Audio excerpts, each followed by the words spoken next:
Alors on parle beaucoup de technologie, mais le salut de l'homme passera aussi par de minuscules êtres vivants que nous dédaignons trop souvent. Le ver de terre, par exemple, est sûrement l'un de nos meilleurs alliés. En tout cas, les agriculteurs qui ont décidé de lui faire confiance ne le regrettent pas. Enquête d'Hélène Grégoire et Gilles Parot.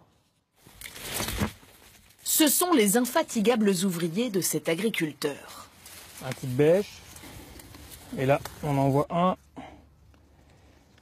deux. Le ver de terre inspire surtout le dégoût, alors qu'il devrait forcer l'admiration.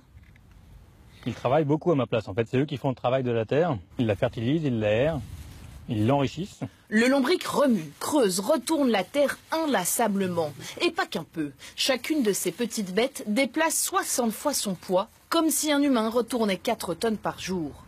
Tellement puissant que cet agriculteur a revendu toutes ses machines. Son dernier tracteur ne sert plus qu'à semer, car il ne laboure plus depuis 4 ans. Alors naturellement, les vers de terre sont revenus. C'est économiquement la solution pour faire des gains de production, faire des gains économiques et pour mieux vivre de mon sol à l'heure actuelle, tout à fait, puisque je fais des économies grâce aux vers de terre. Avec leur aide, il a réduit les engrais de 30% et sa consommation d'herbicides et de carburant de 70%. Et ses champs de blé, d'orge ou de tournesol produisent autant. Et voilà comment. Leur galerie favorise l'écoulement de l'eau et la croissance des racines. Mais surtout, leurs corps sont d'incroyables usines de fabrication de sucre et autres aliments pour les plantes. Ce chercheur étudie leur performance insoupçonnée depuis 33 ans. Celui-là, il est aussi capable, par sa musculature autour de la tête, là, ici, de perforer le sol qui est très compact. Pas de dents ni de pattes, mais un énorme appétit pour les végétaux.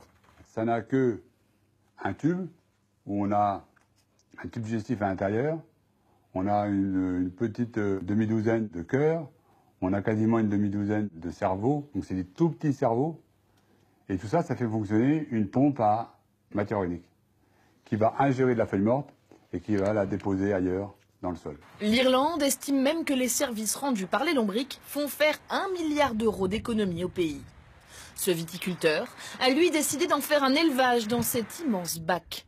Le fruit de leur digestion, une terre unique. Elle est très riche en tas d'éléments qui vont booster le système immunitaire des plantes, qui vont équilibrer l'alimentation des plantes et qui vont leur permettre de résister mieux aux maladies, à la sécheresse. C'est ce qu'il appelle son caviar pour nourrir ses jeunes pieds de vigne. Comme ça, on augmente par 2 pratiquement les taux de reprise. Entre les vignes, il sème du seigle et sous la paille, les lombrics œuvrent discrètement. On essaye d'insuffler de la vie dans ces sols pour permettre à la vigne de survivre tout en tirant le meilleur du terroir. Cet invertébré vieux de 300 millions d'années a survécu à tout, même aux dinosaures. Mais peut-être pas à l'homme et ses activités agricoles. Il y a aujourd'hui beaucoup plus de vers de terre au bois de Vincennes à Paris que dans les plaines céréalières de nos campagnes.